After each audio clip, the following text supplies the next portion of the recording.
Students, आज हम BEd first year का teaching subject teaching of social studies जिसके अंदर स्टूडेंट हमने अपनी फर्स्ट यूनिट स्टार्ट कर रखी है।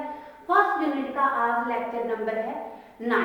लेक्चर नंबर 9 के अंदर स्टूडेंट हम अपना टॉपिक क्लियर करने जा रहे हैं कि ब्लूम द्वारा दिए गए उद्देश्यों के वर्गीकरण की व्याख्या कीजिए। तो स्टूडेंट हम बात कर रहे हैं कि ब्लूम द्वारा जो उद्देश्य दिए गए हैं उनके वर्गीकरण की व्याख्या कीजिए। तो हम क्वेश्चन स्टार्ट करते हैं स्टूडेंट अपना कि क्योंकि जो शिक्षा का उद्देश्य है व्यवहार में परिवर्तन लाना। तो अधिगम की प्रक्रिया के बाद शिक्षा के द्वारा विद्यार्थियों के व्यवहार में क्या है परिवर्तन लाया जाता है। तो व्यवहार के 3 पक्ष माने गए हैं। इन्हीं 3 पक्षों को मद्देनजर रखते हुए ब्लूम ने क्या है बच्चों के व्यवहार के अंदर परिवर्तन लाया है। वो व्यवहार के 3 पक्ष कौन कौन से हैं? व्यवहार के 3 पक्ष हैं ज्ञानात्मक पक्ष, भावनात्मक उद्देश्य और क्रियात्मक उद्देश्य। तो स्टूडेंट हम इसे पॉइंट टू पॉइंट एक्सप्लेन करेंगे। तो स्टूडेंट पहले मैं ज्ञानात्मक पक्ष के ऊपर डिस्कशन करने जा रही हूँ, जो क्या है व्यवहार के 3 पक्ष माने गए हैं। फर्स्ट है ज्ञानात्मक पक्ष के शैक्षिक व व्यवहारात्मक उद्देश्यों का वर्गीकरण क्या है स्टूडेंट? बलूम ने ज्ञानात्मक पक्ष के उद्देश्यों को सरल से कठिन और निम्न से उच्च स्तर तक लेवल तक लेकर जाने के लिए ब्लूम ने क्या है ज्ञानात्मक पक्ष को मुख्य नजर रखते हुए इसको 6 भागों के अंदर डिवाइड किया है। वो 6 भाग कौन कौन से हैं? ज्ञान, बोध, प्रयोग, विश्लेषण, संश्लेषण और मूल्यांकन। इसे स्टूडेंट हम पॉइंट टू पॉइंट एक्सप्लेन करते हैं। तो ज्ञान पक्ष के ऊपर हम डिस्कशन कर रहे हैं, जिसने क्या है सरल से कठिन से सरल की और निम्न से उच्च स्तर लेकर जाने के लिए जो ज्ञानात्मक पक्ष है ब्लूम ने उसे 6 भागों के अंदर डिवाइड की है। तो फर्स्ट भाग उसके अंदर है स्टूडेंट ज्ञान। फर्स्ट जो पार्ट है स्टूडेंट वो है ज्ञान। ज्ञान को हम एक्सप्लेन करते हैं। ज्ञान जब भी जो विद्यार्थी हैं विद्यार्थियों को पाठ्य वस्तु के विशिष्ट तथ्यों, पद, उनकी कसौटियों, प्रवचनों, वर्गों, सिद्धांतों का प्रत्यास्मरण जब करवाया जाता है तो उसका प्रत्यास्मरण करवाने के लिए जो प्रयास किया जाता है तो इसमें क्या है कक्षा में इससे समुचित परिस्थितियां उत्पन्न की जाती हैं ताकि जो बच्चों को सिखाया गया है कोई भी तथ्य सिखाए गए हैं, पदों को सिखाया गया है, परंपराओं को सिखाया गया है, कसौटियों और वर्गों को सिखाया गया है। पहले उनको क्या है सिखाने का हर संभव प्रयास किया जाता है, फिर उसी से रिगार्डिंग क्लास में क्या है उनकी परिस्थितियां वैसे ही जो बच्चों को सिखाया जाता है उसके हिसाब से क्लास के अंदर परिस्थितियां उत्पन्न की जाती हैं। सेकंड पॉइंट आता है स्टूडेंट इसके अंदर बोध। बोध के अंदर हम पढ़ते हैं क्योंकि जो ज्ञान के अंदर ज्ञान से संबंधित बच्चों को कोई भी तथ्य, पद, प्रवचन, कसौटियां, वर्गों आदि का जो भी बच्चे को ज्ञान दिया जाता है वो उन्हीं सीखे गए ज्ञान के द्वारा उन शब्दों को क्या है अपनी ही लैंग्वेज के अंदर उसका अनुवाद करता है, उनकी क्या है ब्राह्मण गणना और उनका उल्लेख करता है। क्योंकि जो ज्ञान है ज्ञान के बिना बोध संभव नहीं है। अतः ज्ञान वर्ग इस वर्ग का एक मूलभूत आधार है, क्योंकि स्टूडेंट ज्ञान के बिना बोध हो ही नहीं सकता और बोध का जो ज्ञान है एक मूलभूत आधार है। इसमें बच्चा जो ज्ञान में जो तथ्य, पद, कसौटियां, वर्ग सिखाया जाता है उन वर्गों को सीखकर अपने अनुवाद के अंदर अपने शब्दों के अंदर उसकी क्या है गणना करता है, क्योंकि जो ज्ञान के बिना बोध संभव नहीं है और बोध का ये एक क्या है मूलभूत आधार है। थर्ड पॉइंट आता है स्टूडेंट इसके अंदर प्रयोग।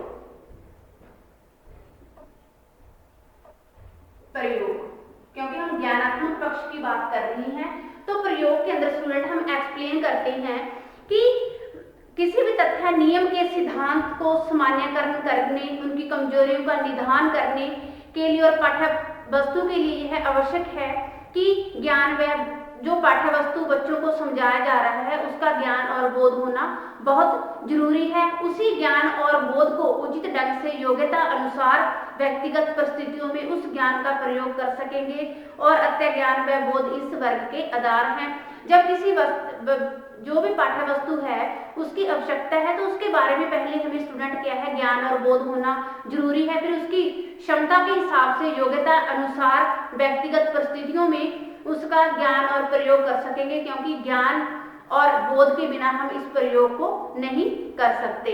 अगला पार्ट स्टूडेंट आता है विश्लेषण। विश्लेषण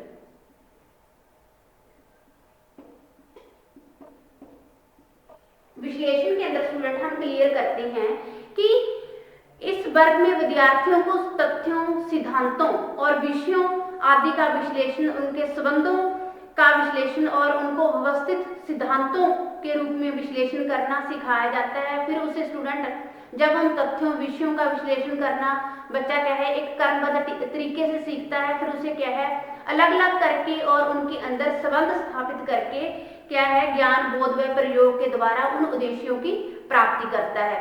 पहले उनके अंदर किस किस प्रकार के तथ्य हैं, जो विषय हैं उनके अंदर क्या है उनको बारे में उनको जानकारी दी जाती है, उनको एक क्रमबद्ध तरीके से सिखाया जाता है। फिर उनको अलग अलग कैसे करना है, फिर उनके बीच किस प्रकार संबंध स्थापित करना है, ये क्या है ज्ञान, बोध और प्रयोग के उद्देश्यों की प्राप्ति पर ही इनका विश्लेषण किया जा सकता है। फिर हम बात करते हैं स्टूडेंट संश्लेषण।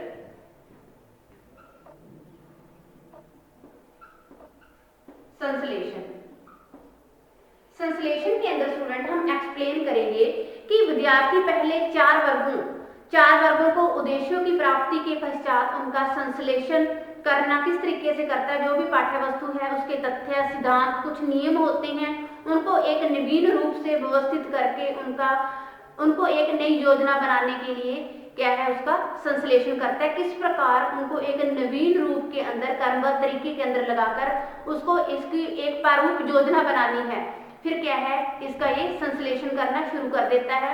फिर आता है स्टूडेंट हमारा मूल्यांकन, इवैल्यूएशन जिसे बोलते हैं हम।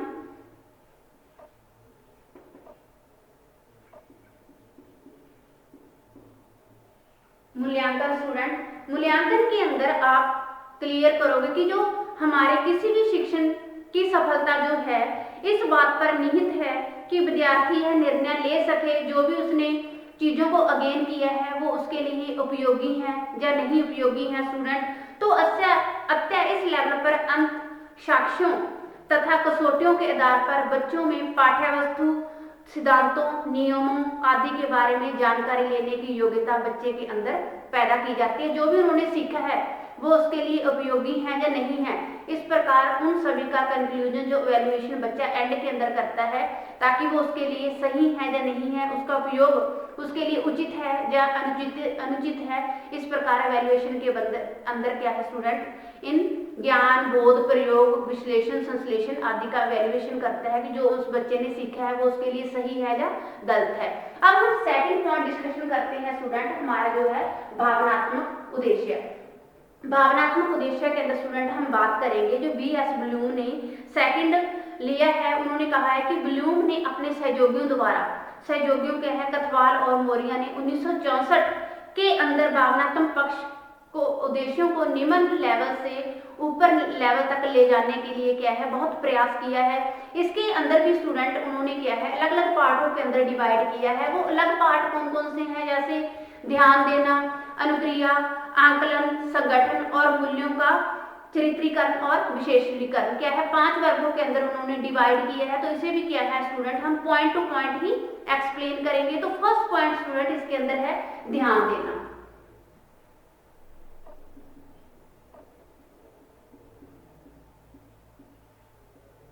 ध्यान देना या आप इसे आग्रहण करना भी बोल सकते हो। ध्यान देने के अंदर स्टूडेंट हम क्लियर करने जा रहे हैं कि यह भावनात्मक पक्ष का पहला लेवल है जिसमें बच्चों को क्या है किसी भी दृष्टि में रखकर सबसे पहले बच्चों को किसी मूल्यों के बारे में जागरूक किया जाता है। उन मूल्यों को किस प्रकार बताना है और उसको बताने के लिए बच्चों के अंदर एक कौशल का उद्दीपक होना बहुत जरूरी है, किसी कौशल का।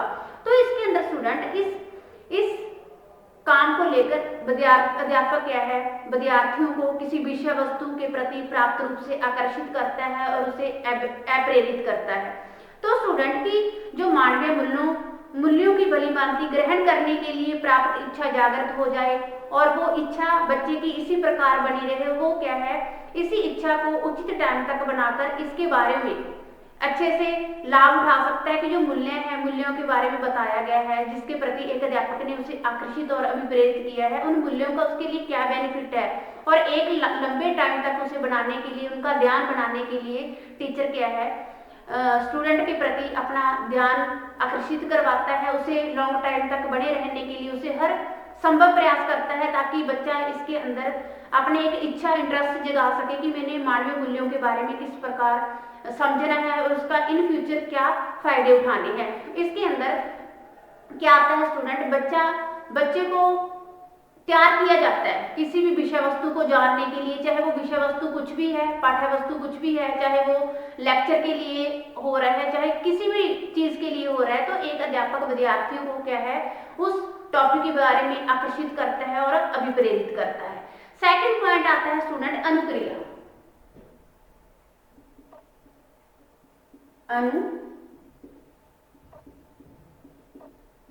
अनुक्रिया स्टूडेंट, अनुक्रिया के अंदर हम बात करते हैं कि अनुक्रिया जो बच्चे को सिखाया गया, जैसे अभी बात आई थी कि मानवीय मूल्यों के बारे में बच्चों को बताया गया है, मानवीय मूल्यों को कि विद्यार्थियों में मूल्यों के उचित रूप ग्रहण करने की इच्छा जागृत हो गई है। क्या बच्चे शैक्षिक गतिविधियों में सुरुचिपूर्ण भाग ले सकते हैं? क्या जो भी मूल्यों के प्रति बच्चे का इंटरेस्ट पैदा किया गया है, बच्चे इतना जागृत हो गए हैं कि कक्षा के अंदर कोई भी शैक्षिक गतिविधियां हो रही हैं उसके प्रति सुरुचिपूर्ण क्या है, अपना एक अच्छे से रोल अदा कर सके, उसके अंदर अच्छे से भाग ले सके। तो स्टूडेंट इसके लिए अनुरुचियों की पहचान हो सकती है, विद्यार्थी अनुक्रिया करने में समर्थ हों और इसके लिए उन्हें अनुक्रिया करने के लिए क्या है, तैयार किया जाता है। अनुक्रिया करने की, बच्चे के अंदर कोई भी क्रिया करनी है उसके प्रति उसके क्या है, इच्छा को जागृत किया जाता है और अनुक्रिया में प्राप्त संतुष्टि का होना बच्चे के लिए बहुत जरूरी है। क्या बच्चा इससे संतुष्ट है, जो बच्चे से शैक्षिक गतिविधियों के अंदर कोई भी क्रिया करवाई जा रही है, तो उसके प्रति क्या है, टीचर का यह कर्तव्य होता है कि बच्चे को इसके प्रति जागृत करना और आत्म विकास और आत्म अभिव्यक्ति और उनमें प्राप्त संतुष्टि को विकसित करने में सहायता करता है। ये सहायता कौन करता है? अध्यापक करता है स्टूडेंट के प्रति, ताकि उनको अच्छे से तैयार किया जाए और उसके अंदर आत्म व्यक्ति और आत्म विकास और उसके प्रति संतुष्टि का प्राप्त करने के लिए पूरी बच्चे की सहायता की जाती है। थर्ड पॉइंट आता है आंकलन। स्टूडेंट थर्ड पॉइंट आता है आंकलन। आंकलन के अंदर स्टूडेंट हम बात करते हैं, जो आंकलन की हमने बात की है कि आंकलन क्या है। आंकलन इन दोनों क्रियाओं का एक रूप है। वो कौन कौन सी जो है, जो वर्ग की क्रियाएं हैं, जैसे पहले था आग्रहण या ध्यान देना, दूसरा हमने बताया कि अनुक्रिया। इन दोनों वर्ग की क्रियाओं में उनके परिणामों पर आधारित आंकलन होता है। जब कोई विद्यार्थी किसी वस्तु या विचार के प्रति प्राप्त रूप से आकर्षित होता है और उनके प्रति क्या है, वो अनुक्रिया व्यक्त करता है। जो भी बच्चे का ध्यान दिया गया है उसके प्रति आकर्षित होता है, अनुक्रिया व्यक्त की है और उससे अनुक्रिया वस्तु और विचारों उसके लिए कितने मूल्यवान है आदि के बारे में वो क्या है, डिस्कशन करता है और उनका प्रयोजन पूर्ति का साधन अपने आप को समझता है। जो भी विचार और मूल्यों के बारे में डिस्कशन हुआ है, वाद विवाद हुआ है, उसके बारे में वो क्या है, वो विचार उसके लिए कितने मूल्यवान हैं और उन्हें अपने प्रयोजन पूर्ति का वो क्या है, साधन बनाता है। उन्हें पहले समझता है कि ये विचार, ये मूल्य मेरे लिए वाकई ही क्या है, प्रयोगेबल है, उपयोग की वस्तु है। तो स्टूडेंट इसका क्या है, वो एंड के अंदर ये समझता है कि मैं इसका प्रयोग कैसे करूं, कैसे अपनी इसे साधन पूर्ति के लिए प्रयोग करूं। अगला पॉइंट आता है स्टूडेंट संगठन।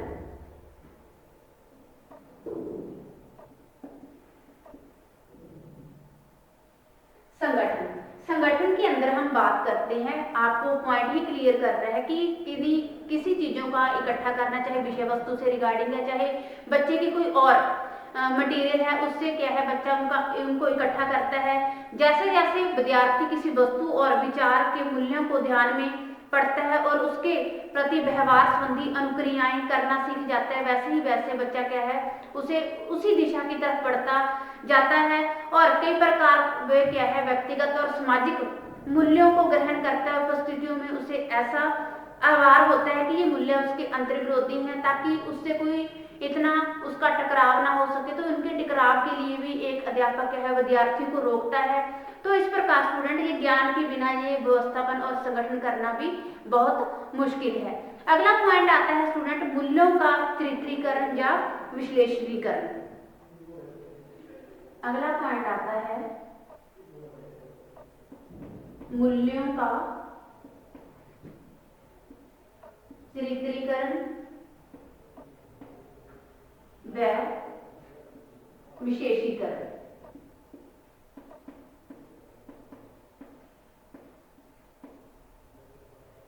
तो स्टूडेंट हम बात करते हैं कि मूल्यों का चरित्रीकरण और विशेषीकरण कैसे।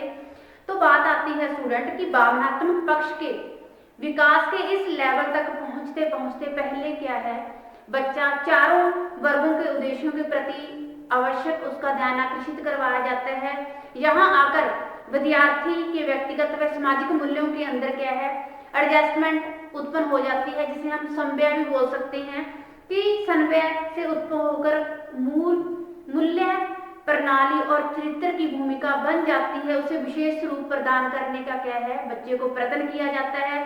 चरित्र संबंधी यह लेवल व्यक्ति को अपेक्षाकृत स्थायी और व्यक्तिक रूप होता है, जिसके आधार पर व्यक्ति की अपनी एक अलग से पहचान बनती है। तो ये स्टूडेंट हमने क्लियर किए भावनात्मक पक्ष के अपने उद्देश्य है, जो क्या है ध्यान देना, अनुक्रिया करना, उसका आंकलन किया जाता है, फिर उसे संगठित किया जाता है, फिर उन्हीं मूल्यों का चरित्रीकरण और विशेषीकरण किया जाता है। अब हम बात करते हैं स्टूडेंट क्रियात्मक, जो क्रियात्मक उद्देश्य हैं वो क्रियात्मक उद्देश्य कौन कौन से हैं जिसके द्वारा बच्चा क्या है अपने भौतिक वातावरण और सामाजिक वातावरण के अंदर एडजस्टमेंट करना सीखता है, या उसके लिए यह बहुत जरूरी है।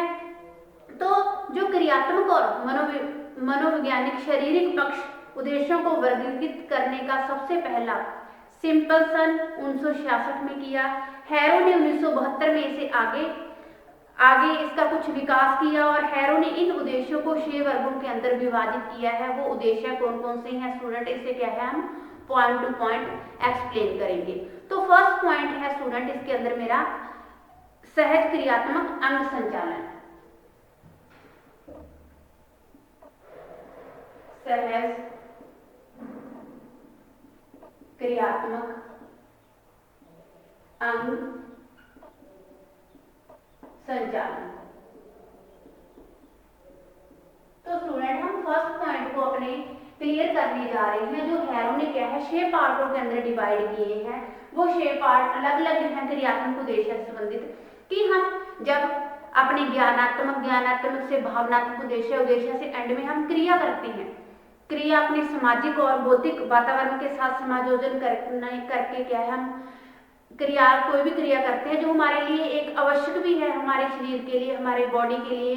तो हम फर्स्ट पॉइंट क्लियर करने जा रहे हैं सहज क्रियात्मक अंग संचालन।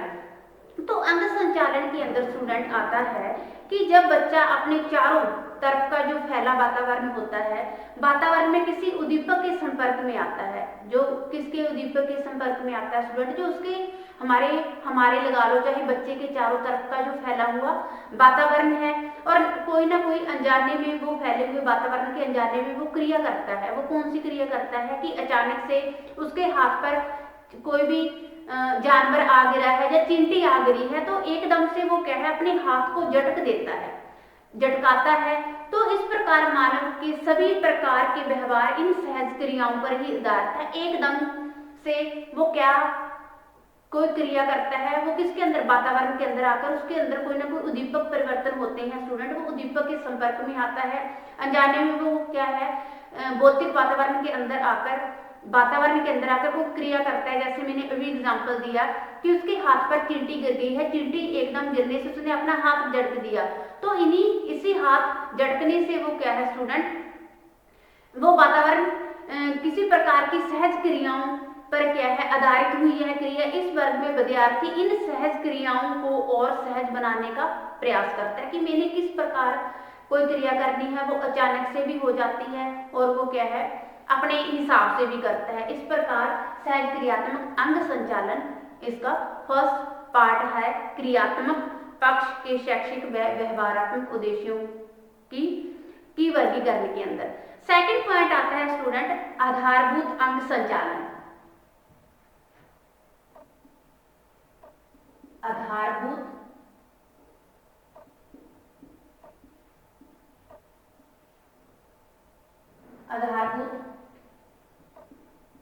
अंग संचालन। तो आधारभूत अंग संचालन के अंदर स्टूडेंट हम क्लियर करने जा रहे हैं कि प्रथम वर्ग की सहज क्रियाओं के आधार पर बालक में स्वाभाविक आधारभूत अंग संचालन संबंधी क्रियाएं विकसित होती हैं। इसमें विद्यार्थी अपने हिसाब से भी क्रियाएं करता है और किसी के आदेश पर भी इन क्रियाओं को क्या है फॉलो करता है। जैसे उछलना, कूदना, दौड़ना मनुष्य के भावी जीवन में सुदृढ़ एवं सशक्त अंग संचालन की क्षमता विकसित करने की इस प्रकार की क्रियाओं का प्रशिक्षण आवश्यक है। मीन्स इस प्रकार की जो ट्रेनिंग बच्चे को जरूर दी जानी चाहिए, क्योंकि किसी प्रकार का आदेश ही बच्चे को इस प्रकार का अंग संचालन करने लगता है। जैसे कैसे अभी बताया स्टूडेंट की, परंतु इन क्रियाओं पर अधिक देर तक हम निरंतर नहीं कर सकते।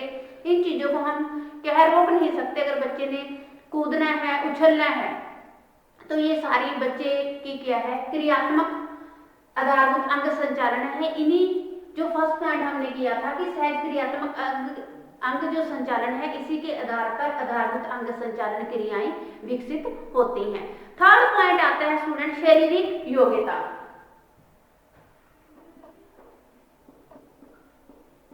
शारीरिक योग्यता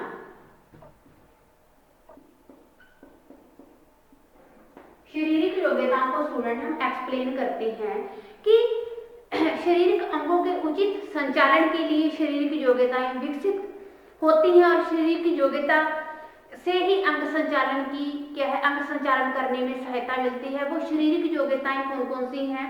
जैसे अंग संचालन संबंधी क्रियाओं में परिपक्वता को और बालक की शक्ति और सामर्थ्य को विकसित करने का प्रयास इसी वर्ग का उद्देश्य है। बच्चे के अंदर कौन सी शक्ति को डेवलप करना है और कौन सी शक्ति को विकसित करना है, वो क्या है इन्हीं क्रियाओं का एक आधारभूत साधन है या संचालन है या इसी वर्ग का एक उद्देश्य है। अगला पॉइंट आता है स्टूडेंट प्रत्यक्षीकरण योग्यता।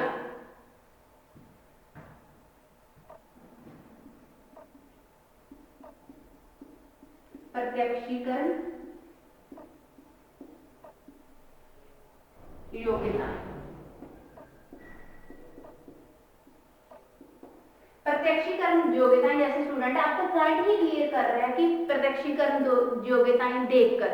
अब हम बात करते हैं कि इन कौशलों की सहायता से बच्चा वातावरण में फैले उद्दीपकों को पहचानते तथा समझते हुए उनके साथ समायोजन करने में सफल होता है। मीन उसमें क्या है एडजस्टमेंट करने के अंदर सफल होता है स्टूडेंट। जैसे साथ ही अपनी 5 इंद्रियों को ग्रहण करता हुआ 5 जो उसकी इंद्रियां हैं, इंद्रियों का प्रयोग करके किसी ज्ञान को प्राप्त करता हुआ उसके अंदर हर जो योग्यता है, हर चीज की योग्यता विकसित होती है। जैसे छूकर, पहचान कर, देखकर, सुनकर और सूंघकर पहचानना आदि अंतर वो क्या है एज के हिसाब से करने लगता है और इन्हीं योग्यताओं की सहायता से बाद में उच्च कोटि की पेशियां क्रियाएं विकसित होती हैं। प्रत्यक्षीकरण योग्यताएं जब वातावरण के साथ बच्चे ने एडजस्टमेंट करनी है तो वो क्या है अपनी ज्ञानेंद्रियों के हिसाब से ज्ञानेंद्रियों से ज्ञान को अर्जित करता है। जैसे छूकर, देखकर, सुनकर और पहचान कर आदि के अंदर अंतर बताना और इससे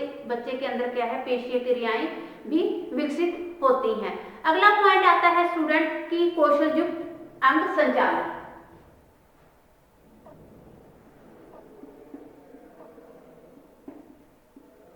कौशल युक्त अंग संचालन। कौशल युक्त अंग संचालन के अंदर स्टूडेंट हम बात करते हैं कि पहले इन क्रियाओं को जानबूझकर सीखना पड़ता है, फिर उसके ऊपर अभ्यास करना पड़ता है, फिर धीरे धीरे बच्चा क्या है जो क्रियात्मक अंग संचालन के द्वारा बच्चे के अंदर और भी योग्यताएं विकसित हो जाती हैं। पहले वो कौन सी क्रियाएं हैं जो उन्हें सीखना पड़ता है, फिर धीरे धीरे उसके ऊपर अभ्यास करना पड़ता है।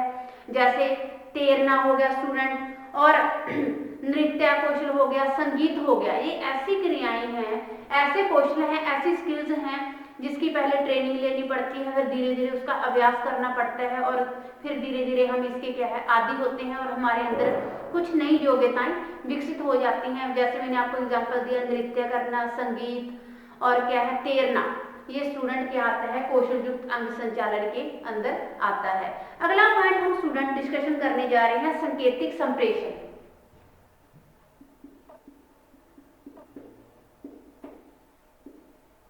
सांकेतिक संप्रेषण। सांकेतिक संप्रेषण के अंदर स्टूडेंट हम क्लियर करते हैं कि सांकेतिक संप्रेषण वह व्यवहार है जिनके द्वारा बिना कहे विद्यार्थी अपने भावों को कौशल के साथ अभिव्यक्त कर सके और मनोपेशीय क्रियाएं इस कार्य हेतु आवश्यक आधार बन जाती हैं। बच्चा किसी की तरफ संकेत करके पूर्व कौशल अर्जित करने के पश्चात विद्यार्थी में इतनी योग्यता आ जाती है कि वह सामान्य मेधावृत्ति से लेकर पूर्ण रूप से कौशल युक्त व्यवहार अभिनय के द्वारा अपने भावों को संप्रेषण कर सकता है। वो बच्चा पहले इसके बारे में क्या है अभ्यास लिखता है, फिर धीरे धीरे वो सांकेतिक संप्रेषण के द्वारा अपने भावों को संप्रेषण करना शुरू कर देता है। एंड में स्टूडेंट हम बात करते हैं निष्कर्ष। निष्कर्ष क्या है, हमने ये ब्लूम उद्देश्यों का वर्गीकरण किया है, इसके अंदर हम एंड में कंक्लूजन के रूप में मैं आपको बताऊंगी स्टूडेंट। उपरोक्त अध्ययन के आधार पर कहा जा सकता है कि शिक्षण अधिगम प्रक्रिया एक महत्वपूर्ण तथ्य व्यवहारात्मक उद्देश्यों का विशिष्टीकरण है। माध्यमिक विद्यालयों के पाठ्यक्रमों में व्यवहारात्मक उद्देश्यों पर बल दिया गया है। वास्तव में B.S. ब्लूम ने शिक्षा पद्धति में अपने मूल्यांकन एवं वर्गीकरण उपागम के माध्यम से क्रांति उत्पन्न कर दी है। अतः कहा जा सकता है भले ही ब्लूम द्वारा विकसित व्यवहारात्मक उद्देश्यों के वर्गीकरण के उपाय त्रुटि रहित न रहे हों, परंतु फिर भी शिक्षा के क्षेत्र में उपयोगिता को कम करने से नहीं आंका जा सकता। तो स्टूडेंट आज हमने किया ब्लूम द्वारा दिए गए उद्देश्यों का वर्गीकरण, जिसे हमने क्या है 3 पार्टों के अंदर डिवाइड किया, वो है ज्ञानात्मक पक्ष, भावनात्मक पक्ष और क्रियात्मक पक्ष। उसे फिर क्या है अलग अलग भागों के अंदर डिवाइड किया गया है। जैसे ज्ञानात्मक पक्ष को ज्ञान, बोध, प्रयोग, विश्लेषण, संश्लेषण और मूल्यांकन के अंदर। फिर हमने भावनात्मक जो उद्देश्य है, भावनात्मक उद्देश्य को 5 पॉइंट के अंदर डिवाइड करके एक्सप्लेन किया, जैसे ध्यान देना, अनुक्रिया, आंकलन, संगठन, मूल्यों का तृतीयकरण व विशेषीकरण। फिर आता है थर्ड हमारा क्रियात्मक उद्देश्य, जिसके अंदर हमने फर्स्ट पॉइंट क्लियर किया कि सहज क्रियात्मक अंग संचालन, आधारभूत अंग संचालन, शारीरिक योग्यताएं, प्रत्यक्षीकरण योग्यताएं, कौशल युक्त अंग संचालन और सांकेतिक संप्रेषण। फिर हमने एंड के अंदर अपने टॉपिक का कंक्लूजन निकाला। तो ये स्टूडेंट हमारा टॉपिक हुआ क्लियर। Thanks students.